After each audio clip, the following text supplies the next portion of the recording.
2021मध्ये मी vlogging सुरू केलं होतं, आवड होती म्हणून. त्यावेळी लॉकडाऊन सुरू होतं आणि माझ्याजवळ खूप सारा टाईम पण होता. त्यासाठी आमच्याच कारभाऱ्यांनी मला खूप सपोर्ट पण केला आणि मी काही व्लॉग्स अपलोड पण केले आणि त्याला चांगला रिस्पॉन्स पण भेटला. खरं तर तेव्हा नुसते आमचे लग्न झाले होते आणि लॉकडाऊनमुळे माझे कॉलेज वगैरे सगळे बंद असल्यामुळे मी घरीच होते. पण एक प्रयत्न होता स्वतःच्या जर्नीची आठवण ठेवण्याचा. मला मेमरीज जपायला खूप आवडतात. जेव्हा मी आमचे जुने फोटोज, व्हिडिओ बघत असते तेव्हा त्या जुन्या आठवणी जाग्या होतात.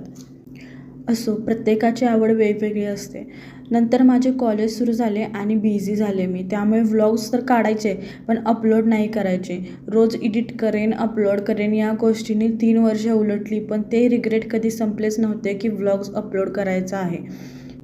2023ला कॉलेज कंप्लीट करून जॉबला लागले. 1 वर्ष तसंच गेला. तेव्हा पण मी खूप साऱ्या मेमरीज एकत्र करून ठेवल्या होत्या. त्या डिलीट करायची पण हिंमत नव्हती आणि लोक काय म्हणतील या गोष्टींनी अपलोड करायची पण हिंमत होत नव्हती. 2024ला आम्हाला नवीन क्वार्टर्स अवेलेबल झाले.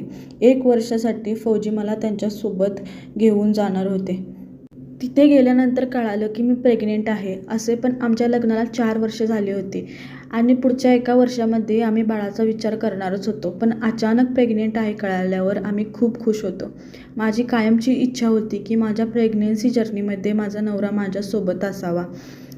कदाचित हेच मॅनिफेस्टेशन युनिव्हर्सने माझे ऐकले असेल आणि सध्या आम्हाला एक गोंडूलं बाळ पण आहे. हीच आतापर्यंतची जर्नी मी यूट्यूबच्या लॉंग व्लॉगमध्ये शेअर करणार आहे.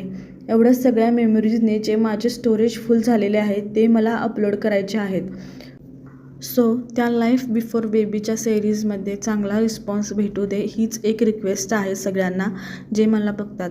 आणि प्लीज आणि कोणी फॉलो आणि सबस्क्राईब केलं नसेल तर नक्की करा, कारण तुमच्या 1 सेकंदच्या फॉलो आणि सबस्क्रायबरने माझ्यासाठी खूप प्रेशियस असेल.